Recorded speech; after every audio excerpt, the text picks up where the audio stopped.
løper skolegården tom. Men hjemme sitter barna og ser på læreren på en skjerm.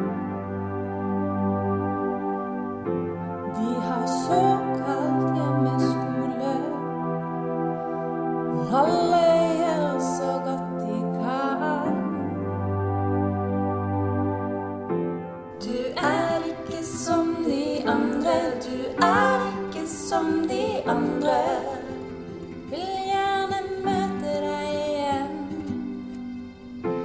Du er ikke som de andre, du er ikke som de andre. Vi treffes snart igjen. Men en dag når det er over, skal vi få gå på skolen igjen. Klasserommene vil fylles. Du vil igjen få se din venn. Og skolegården vil være full av barn som løper rundt og lager støy. Og vi skal endelig være sammen